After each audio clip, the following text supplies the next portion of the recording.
on one side, everyone kept saying congrats, and I was feeling this is a bit awkward because, we've had a double podium, but it's not that big a deal. We wanted to win, that's why we're here. Obviously, my other shoulder's telling me, is Max Verstappen behind you guys? And he is phenomenal, which, he's a superhuman in those conditions. But, I can't help but also on one side be really proud of what we achieved, and on the other, you're sort of going, well, you still want to win. Double podium's great, but that is part of what challenges you at the end of the day. This episode is brought to you by T-Mobile, official 5G partner of F1 Las Vegas Grand Prix.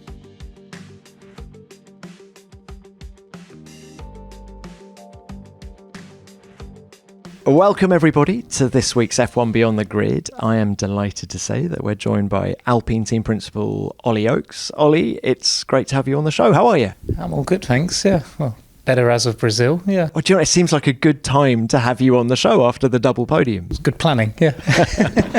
Do you know, there seems to be a real good vibe. We're filming this in Enstone. I haven't been here for ages. There are posters everywhere, double podium in Brazil. It seems that result gave the team a huge lift. Yeah, I mean, it's a big shot in the arm for the team. But I think actually, probably since summer break, really, there's been quite a lot of momentum. But I think Brazil, double podium, the first for the team since I think it's 2013, obviously is a big achievement. And I think, I think they've had a good week since Brazil, enjoying that at the end of the day. And it always helps when Jeremy makes a visit.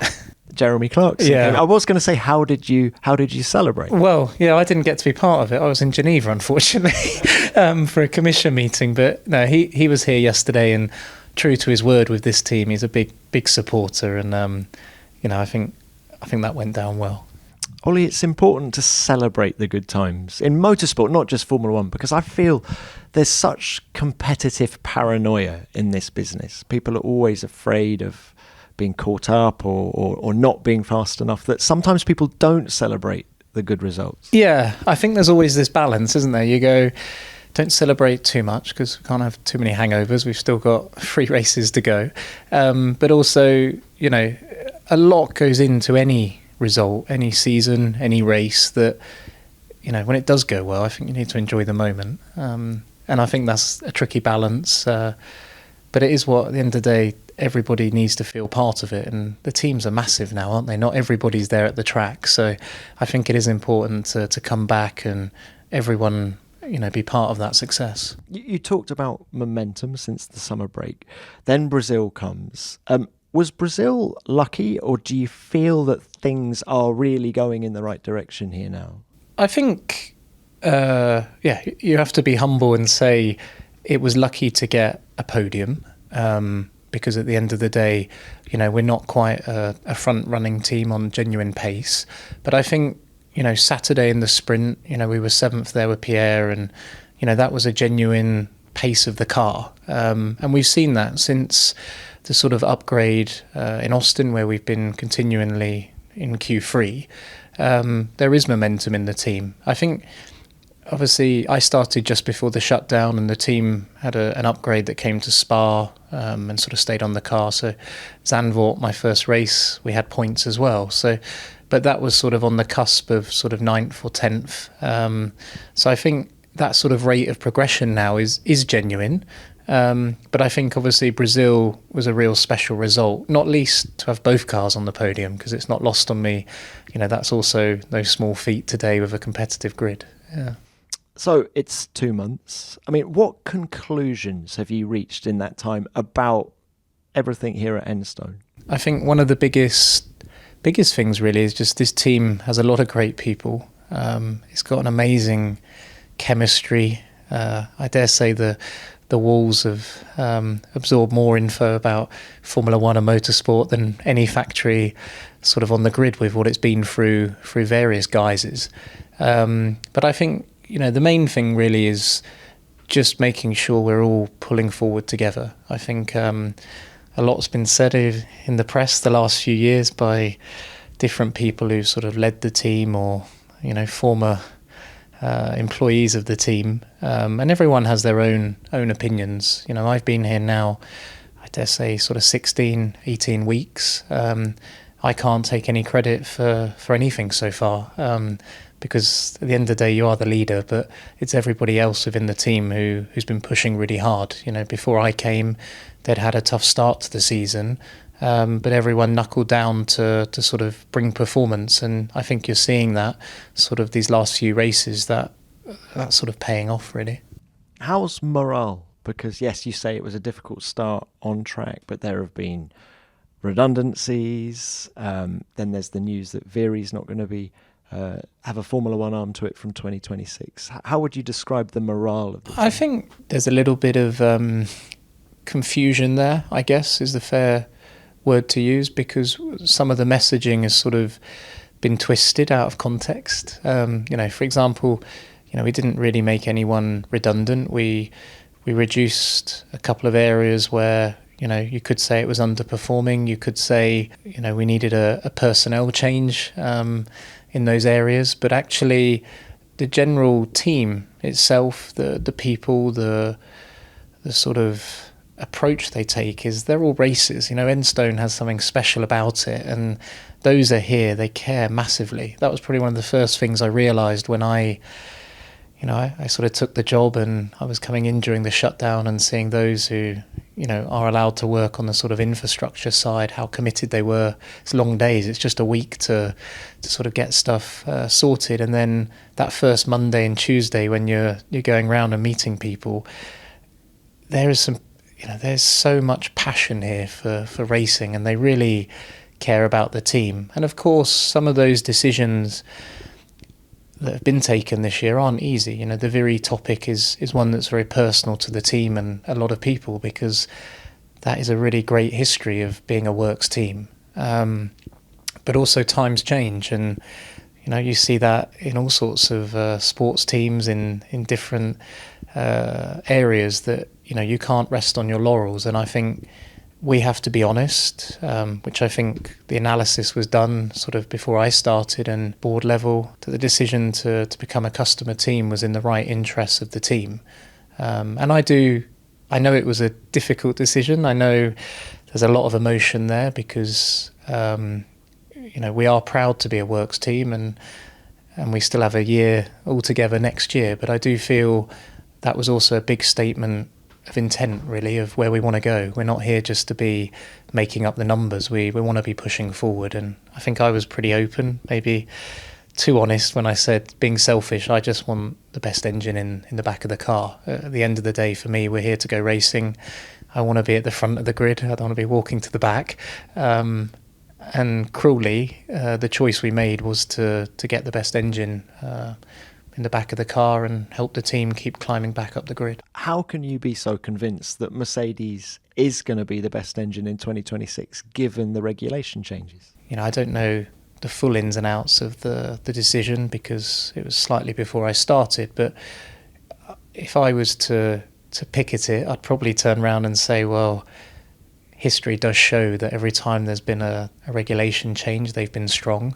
I think you could see at the moment, the Mercedes powertrain in particular is in the back of a customer that is fighting for the World Championship. So I think there's a few boxes there that you go, if I want to take a pragmatic choice, they stack up quite strongly to going, that is the right choice. And do you think 26 is going to be a power unit formula in the way that it was at the last regulation change in 2014? I think it's going to be a big part of it, because it always is. It's bad to say it, but if you've got a good engine. Only that the power units aren't going to be that different in 26. I mean, we're already doing the electrical bit. We're just increasing that. I think there's certain bits of it where you go, quite a lot is still the similar foundations, but you've also got to remember we've had a freeze now for quite a few years in F1. So, during that freeze, who's been working hard, who's, when we unleash it in 26, got more to show. But the big thing with that really is also it gives us the ability to benchmark ourselves. At the end of the day, currently, we don't produce a perfect chassis or a perfect engine, and we're very honest and humble on that. So from my side, one other thing it does give us is, I dare say, we need to look in the mirror and also work hard on the chassis side as well, which is a challenge we should enjoy, because from my my own personal point of view, that is why we come to work. We want to prove that we're the best, we're good at our job, and we can produce a good race car. Ollie, last one on the power unit for 26. Was it always Mercedes for you, or did you have discussions with Fred Vasseur at Ferrari and the guys at Honda, even Red Bull powertrains? I think they did have some other discussions. I'm not sure exactly who with, but I think very early it was quite clear that at the moment, from a customer powertrain point of view, Mercedes was the obvious choice, simply as well because Aston were moving to the Honda already, so there was almost a free spot there. This holiday at T-Mobile, I'm joined by a special co-anchor. What up, everybody? It's your boy, Big Snoop D-O-double-G. Snoop, let's talk about T-Mobile. Okay, cool. This holiday, get 4 lines for $25 a line, plus 4 iPhone 16s with Apple Intelligence and the all-new camera control on us. Let's get cracking, like a breakfast egg. You can use those eggs to make some eggnog, Snoop. Respect. And people do love T-Mobile, where you can save on every plan versus the other big guys. You know, y'all can take some of those savings and buy some Snoop merchandise. Always a great stocking stuffer, Snoop. We up out of here. Hold your horses, Snoop D-O-double-G. Let's remind people one more time. Head to T-Mobile.com and get 4 iPhone 16s with Apple Intelligence on us, plus 4 lines for $25. Now drop that jangle. With 24 monthly bill credits, 4 eligible trade-ins, and 4 new lines with AutoPay. Well-qualified customers plus taxes and fees and $35 per line connection charge. Cancel entire account before receiving 24 bill credits and credit stop and balance on required finance agreements due. $829.99. Credits end if you pay off device early. See how you can save on wireless and streaming versus the other big guys at T-Mobile.com/switch. Apple Intelligence available now. Can I ask you now about the role of team principal? First up, did you accept the job with some trepidation? Because you're the third TP here at Enstone in 18 months. Are you confident that the revolving door is now going to stop?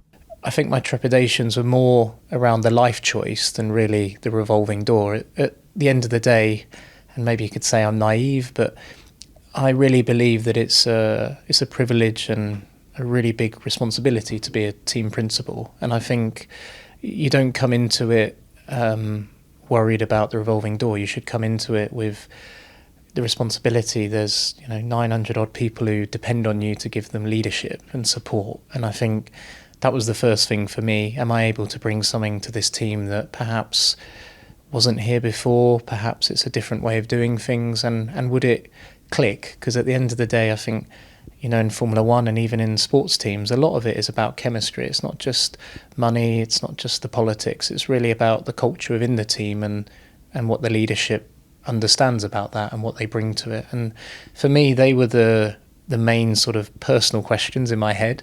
It wasn't lost on me what had gone on before here. I joked with Otmar, but he did a podcast. I think it was on this one, was it? Or another one? Was it this one? He has been on. Yeah, has he? Yeah. Where he was quite open about some of the issues he faced. But that wasn't a concern for me because I'd had a really open conversation with Luca before I took the job, and obviously with Flavio. And, I was pretty sure all of that stuff, that's just part of the job. You just got to make all of that work and get everyone working together as a team. So they weren't anything that really concerned me. It was more genuinely, did I believe in the project? Because at the end of the day, you don't want to just do F1 just to be a number, to be one of 10 team principals. You want to do it because you want to make a difference. And I wouldn't have accepted it if I genuinely just thought it was just a token job at the end of the day. And has it clicked? Has the chemistry clicked? Look, I think it's gone well so far. I mean, it's obviously early to say. I'm enjoying it. I'd say there are times when it's frustrating because, you've got it is different to what I was used to in the past. I think you can be a little bit more reactive in the junior stuff than you can in F1. It's, to have a bit of patience and it takes a bit of time. But I think it has gone well so far. It was never easy in some ways being dropped in straight after the summer break, which obviously everyone tells me is a sort of that Spa date in the calendar for Alpine.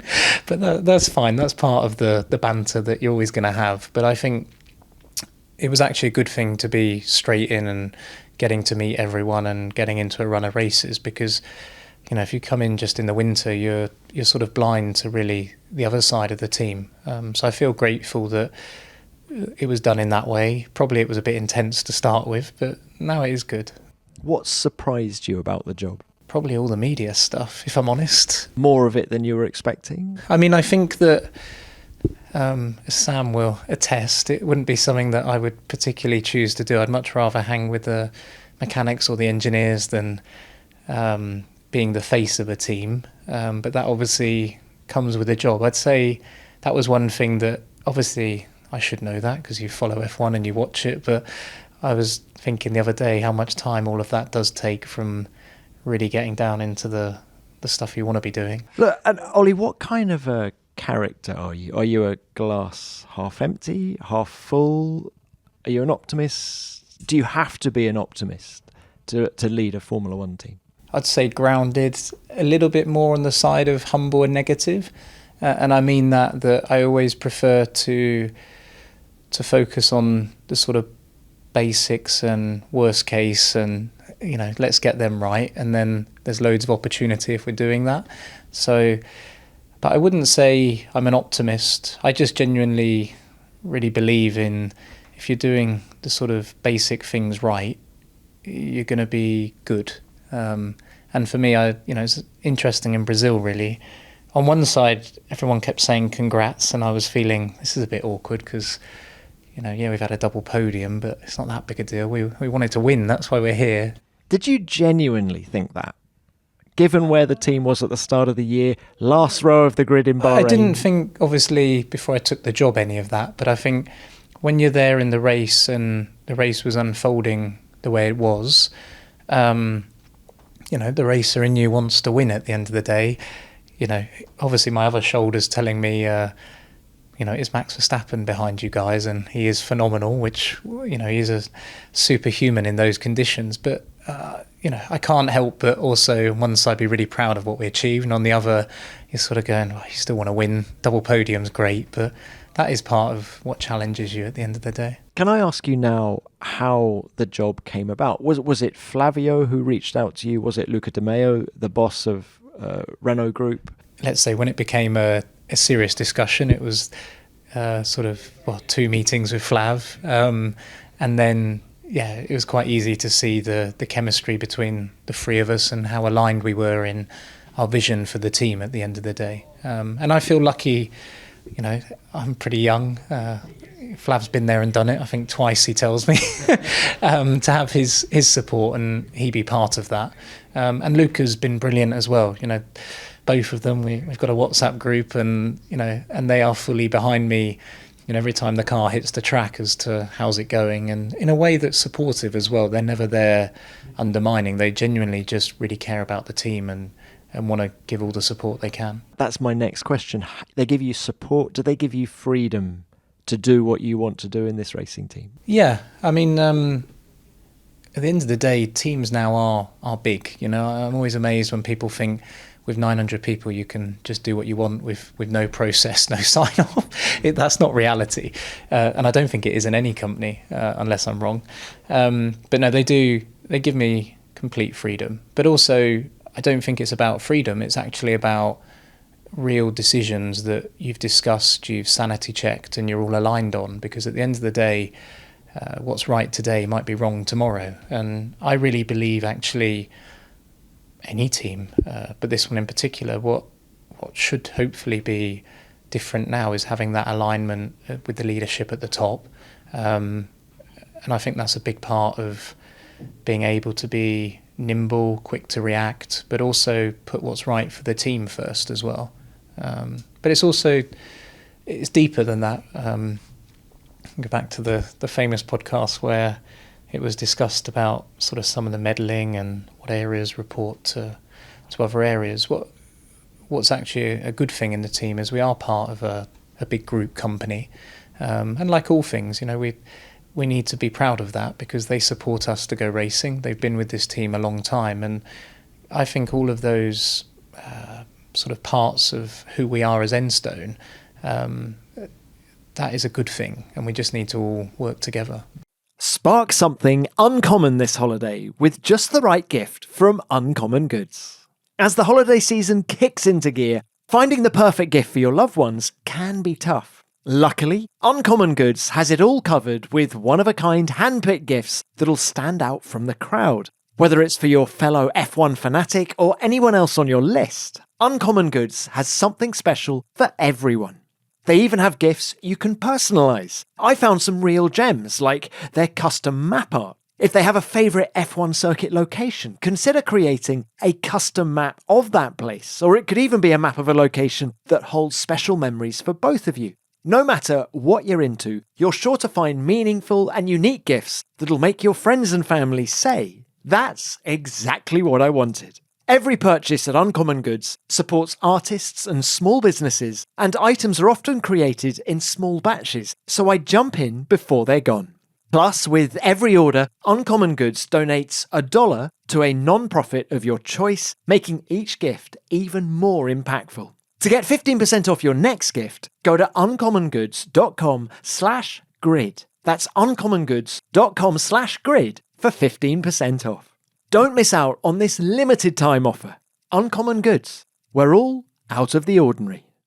You're young, but actually you've been in and around motorsport for so long. And how has your experience both as a driver and as a team owner of high-tech in F4, F3, F2, how is that all helping you make the decisions now in Formula One? It's funny because some of it, I think, having been a driver is a benefit in a way, because you know the other drivers, you've met different engineers, so you see it from another side. Then you've also got the other aspect of having ran your own team, started the sort of entrepreneurial aspect maybe, or business acumen. I don't know if you'd call it that, because running a race team is still different to a genuine business. But I think it's definitely a help, particularly the business side of Formula One, because at the end of the day, we're big teams now. It isn't just making a race car, designing it, running it on track. There's also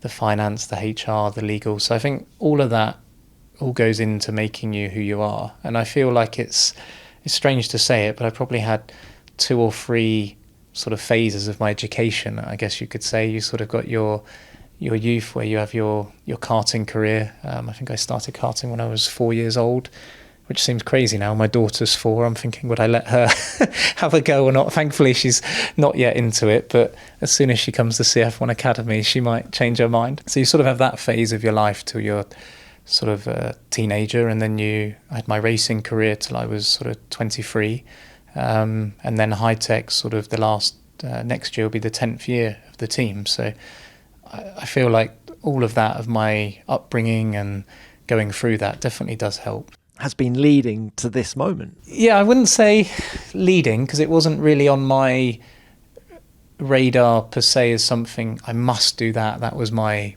goal in life. It was completely different, actually. I really loved having my own team, growing that, working with young drivers. I really enjoyed that. And I would say my own team, the sort of phases of that also changed. When you first started it, I loved the bit of working with young drivers. I think George was there, one of my first ones in 2016. And that was exciting. Then probably a couple of years into it, you get more excited about the technical engineering approach. And then probably a year or 2 after that, you realise you need to be a bigger team to have more resource, more firepower. So, Ollie, can we talk about phase 1, as you referred to it, your karting career? Because a lot of people listening to this, watching this, may not know that you were the real deal in a car. In a kart, you won the World Championships back in 2005, beating the likes of Valtteri Bottas. How close did you get to making it as a driver? I was really lucky to have had all of that background. I mean, anybody who's been part of a karting career will, I think often drivers say it is the best years of your life, because it is. You're young, there's no pressures, you're racing every weekend, you're travelling the world, trying to get out of school. It was fantastic, and I look back at that now, and you sort of think, God, they were great times. But to be World Karting Champion obviously gets talked about a lot now, because I'm in this role, and that's an accolade I am hugely proud of. But also, I wouldn't say that was my favourite moment back in karting. I genuinely think it was the tracks you were going to, some of the great races, and the friends you made as well along that. Is karting a good barometer of a driver's talent? Well, what did Helmut say to me the other day? I was mega in karting, but it didn't translate to cars. So maybe I'm a case in point. No, I think it is. At the end of the day, if I really want to be critical to my own career, I had a really good first year from karting to cars. You won your first race, didn't you? Yeah, I did Brands Hatch. I remember on the Monday getting a call, I think it was from Autosport, where I had to say, sorry, I'm doing my driving test. And they were going, what? I was only 17 at the time. But I think it is a good barometer. I think what's harder, or was harder back then, there was quite a messy junior ladder. And I think now it is a lot clearer with sort of karting into Formula 4, F3, F2. You've got a real ladder there that you can spot talent early. You know how to prepare them. I think we're seeing that in F1 today. The talent coming out of F2, F3, it's phenomenal. They're jumping in F1 cars and scoring points. Kind of ready to go, aren't they? But back to karting. If karting is a great barometer, why are there not Italians in Formula 1? Lots of Italians, because Italians are brilliant kart drivers. I kind of disagree. I think when you go now to the big kart races, the big CIK European events or the Worlds or WSK, you actually realise Italians are the minority. So it's quite interesting. Italian karting brands dominate the sort of products of karting in terms of your chassis, your engine. It is the home of karting. Anyone who's been to Lenato, near Desenzano, that is where it all is. It's amazing. But actually the nationalities now who are on track, I mean, you can go to any race and there's every country represented. But I think on Italy as a whole, it's quite an interesting topic. Obviously, Kimi Antonelli, who's coming through, he's an amazing talent. And I think probably you are seeing the next generation, even of Italians, starting to come through. I mean, we've got in Alpine Gabriele Mini, who was second in F3, going into F2. Leo Fornaroli won the F3 championships. Actually, it was an Italian one too. So I think you are starting to see that wave of Italian drivers. Just helped by there being a more organised ladder up towards Formula 1. Yeah, I think so. And I think things tend to go in cycles, don't they? I mean, we're very fortunate with sort of, being British and proud. We had Lewis and Jensen for an era. Then we got George and Lando. And it does sort of seem to be that wave. And now we're sort of getting Ollie Bierman, Luke Browning, sort of another crop coming through as well. Your career, you win your first race at Brands Hatch. You then get on the Red Bull Young Driver program. Yeah, so I was on, trying to think, after I won the Worlds, I did the Red Bull sort of shootout. I joined them. I think I was in the Red Bull Academy for 2 years. Formula BMW, Formula Renault. And then I guess I had a tough season my second year in Formula Renault Euro Cup. And then I guess after that was sort of where it gets difficult, because I then was sort of dropped by Helmut. I can give him a bit of stick back. He was pretty harsh. No, I'm kidding. He was actually Is he as fearsome as some of the drivers will have you believe? No, I mean, on a personal level, he's been really good to me over the years. I mean, it's slightly odd that I was a junior driver with him. Then he'd sort of asked me to go and help him scout some young talents. And then, some of them would drive in my team. And then now, I dare say he's given me some good advice. And I'd say he's got a bit softer. He might hate me saying that publicly. But Helmut was always, I'd say, hard but fair. This episode is sponsored by Vanta. Proving trust is more important than ever, especially when it comes to your security program. Vanta helps centralize program requirements and automate evidence collection for frameworks like SOC 2, ISO 27001, and more, so you can save time and money and build customer trust. And with Vanta, you get continuous visibility into the state of your controls. So join more than 8,000 global companies like FlowHealth, Synthesia, and Alica Bank, who trust Vanta to manage risk and prove security in real time. Now that's a new way to GRC. Get $1,000 off Vanta when you go to vanta.com/grid. That's vanta.com/grid for $1,000 off. Ollie, you're in your early 20s at this point, and you're hanging up your helmet. How hard is that to deal with as a young man? If I'm really honest, I'm not sure when it hits you. I think I was probably in denial for a few years, if I'm really honest. I think I probably ignored that fact and channeled it to working with some young drivers in karting, doing some coaching.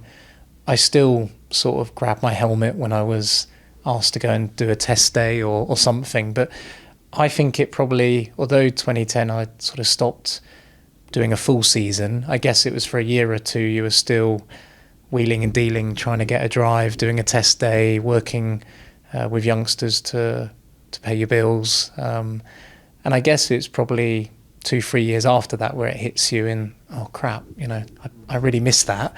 Why didn't I make more of my opportunity? Did that failure, for want of a better word, did that light a fire in you that drove you on to phase 2 and phase 3 that we were talking about earlier? Probably did. I probably just didn't realise it, really, because I guess if you've been a driver, you know you're a bit fiery, you're a bit competitive.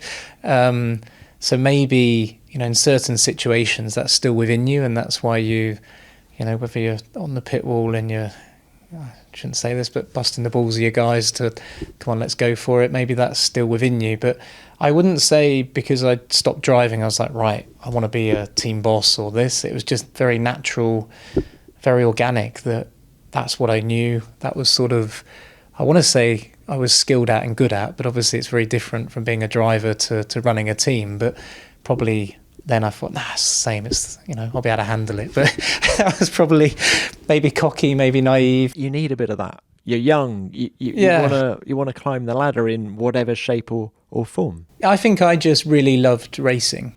As a business? Maybe not even the business, because it's kind of not the fun bits, is it? The business side. I think I just really liked working with drivers. I like with your engineers. You like pushing to be better. You're competitive. You want to be P1's not enough. You want to be 1, 2, 3. Ollie, I'm really interested that you're so keen on working with drivers, because there's one observation that I've made since you've been at the team. Tell me if I'm wrong, but Esteban and Pierre appear to be getting on better, or have done in the last 3 months, than they had previously at this team. Now, maybe that's linked to Esteban committing to going elsewhere next year.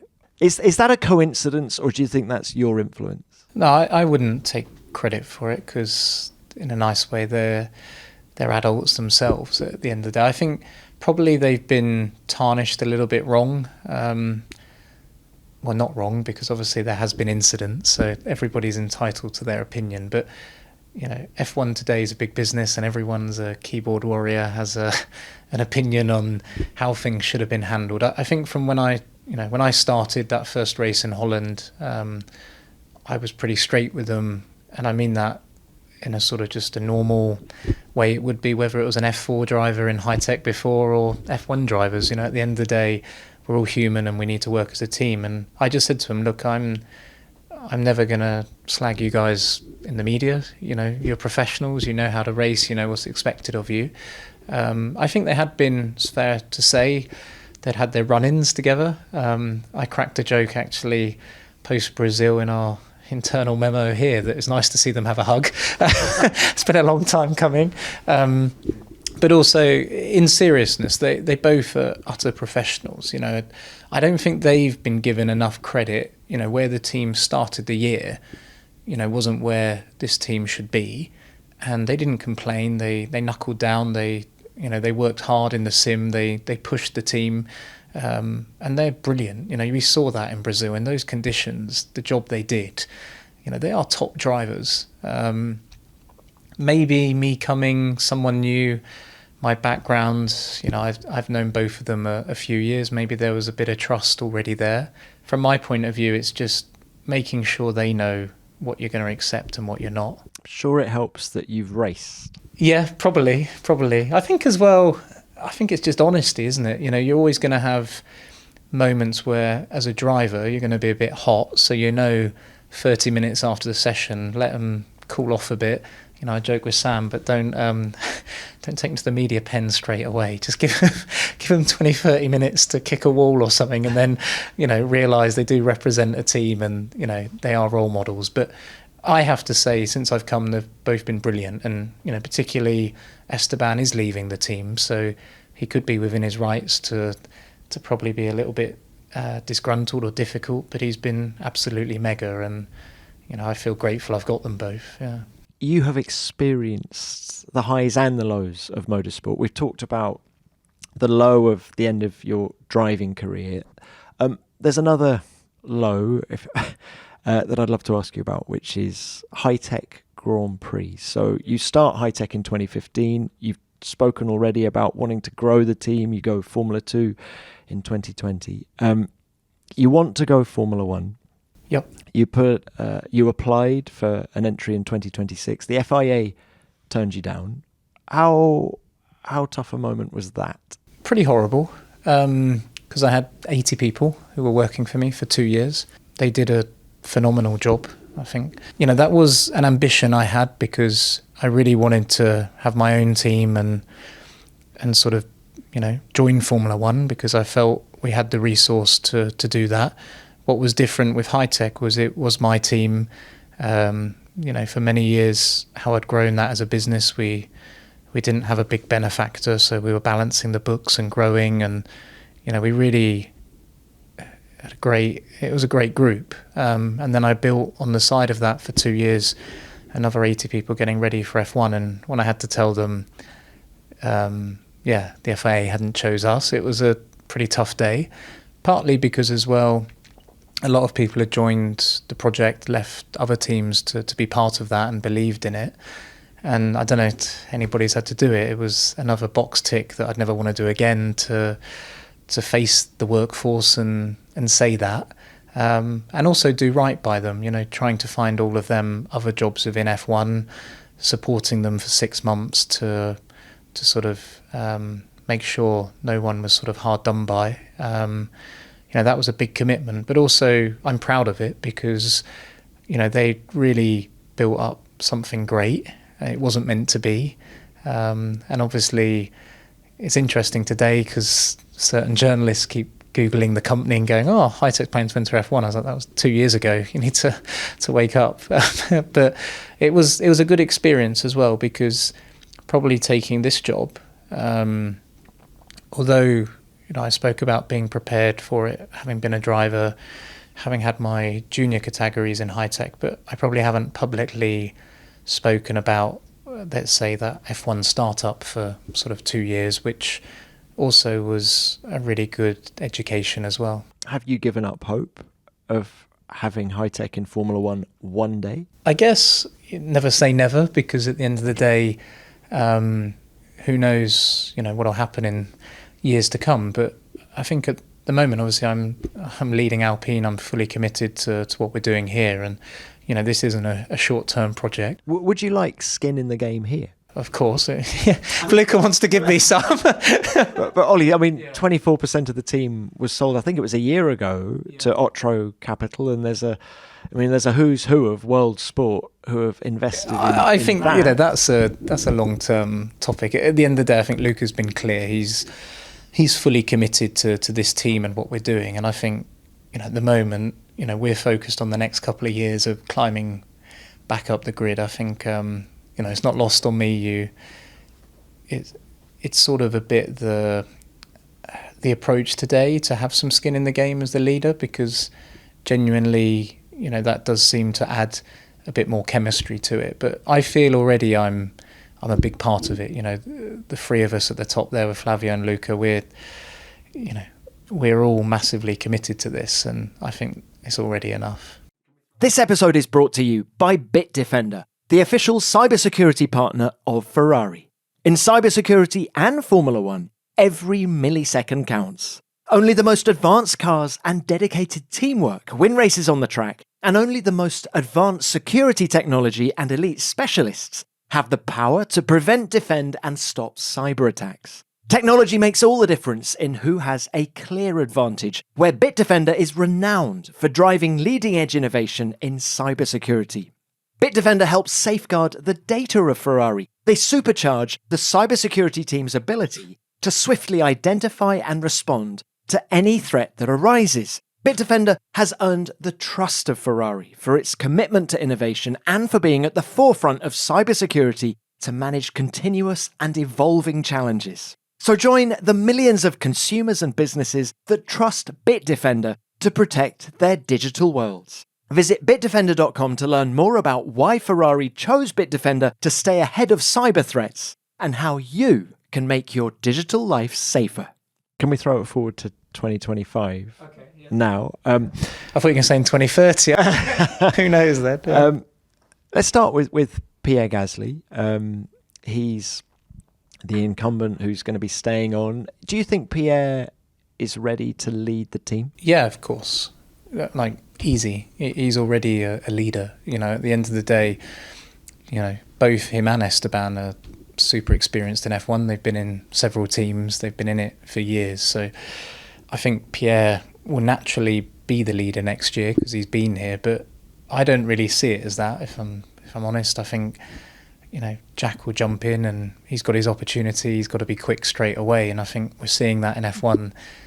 You know, Franco jumped in against Albon and a couple of races was a little bit ahead. I'm sure there was other nuances for that, but I don't see it as one leading the other, really. Do you take a lot of confidence in what Franco Colapinto, Ollie Behrman, Liam Lawson have done this year when you look ahead with Jack? I do. I mean, I already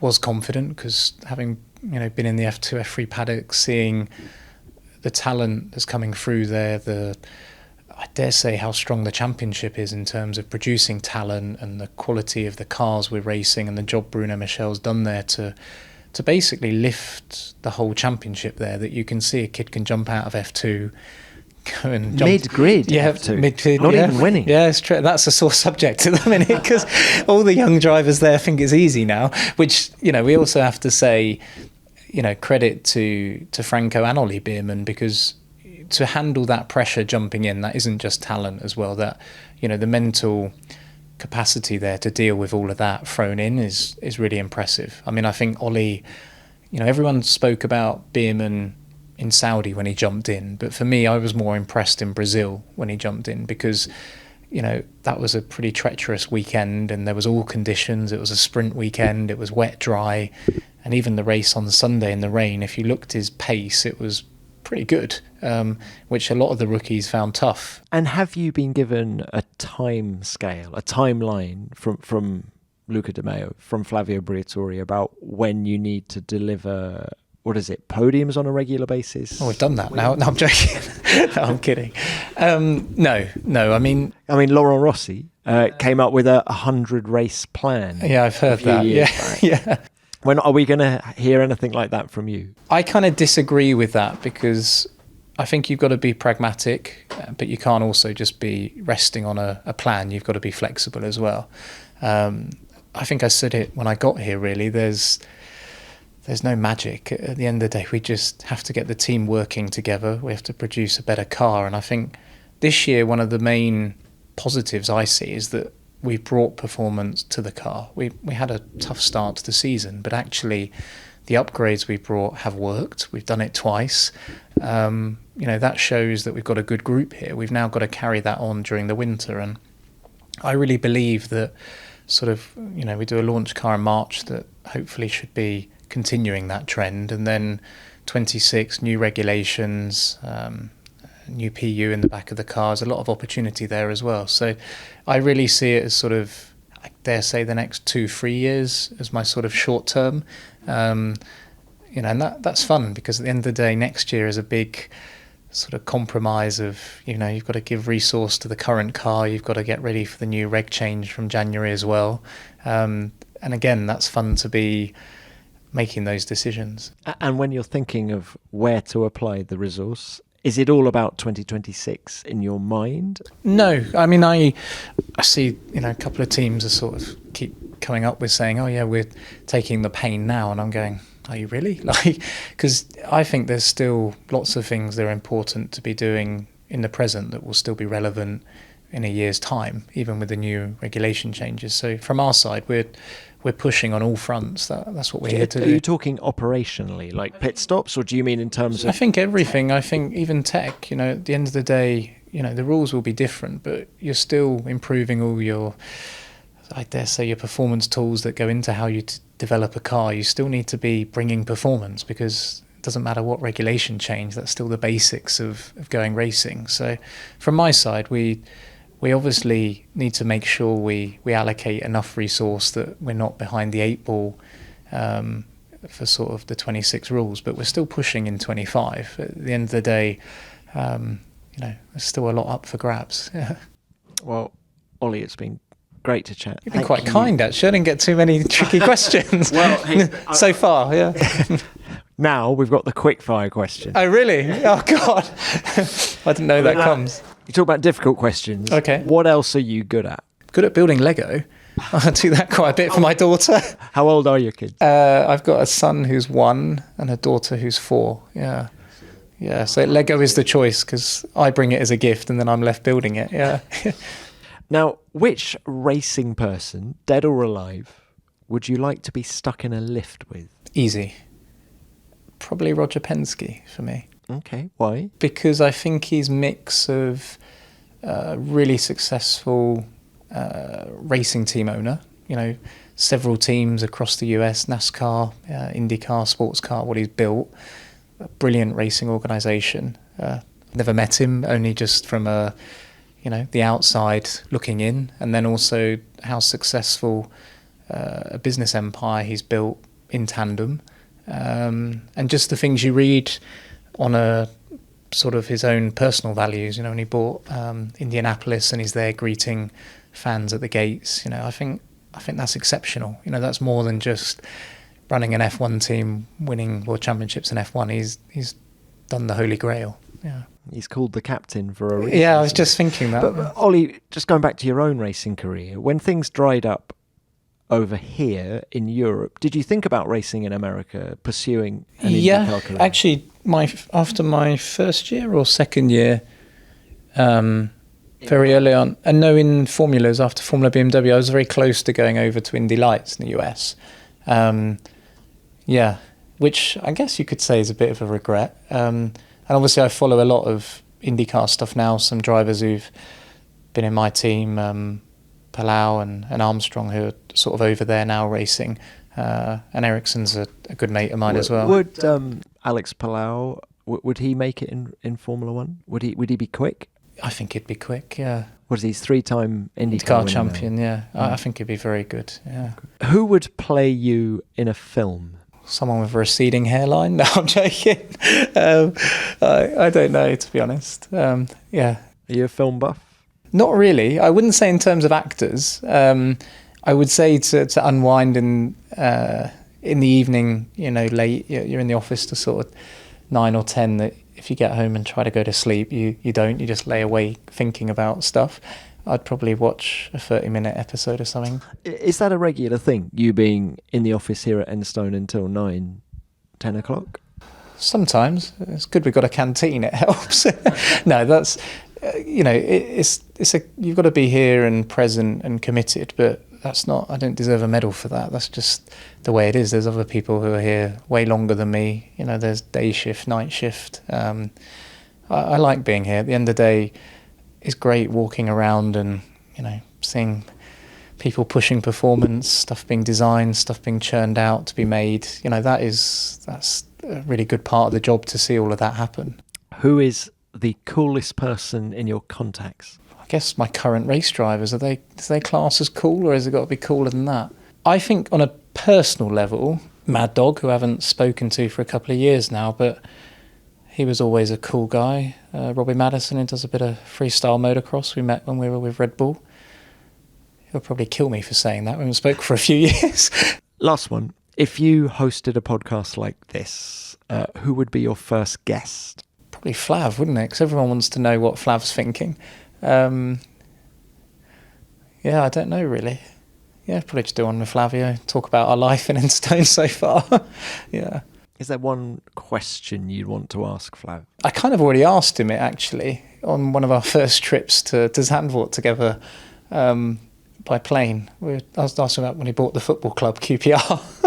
I just asked how did that come about, which was quite, it was just fun. Was it him or Bernie? I think, well, I guess both will take credit. That's how it works. No, I think it was both. They were definitely in on it together. But I was winding him up about, I'd heard the stories, him being on the pit wall and, watching a football goal or choosing the team selection. So, I think I'd love to quiz him about that because I'm sure not many people have. Ollie, it's been great to chat. Thank you for your time and best of luck with everything here at Enstone. Oh, thanks very much.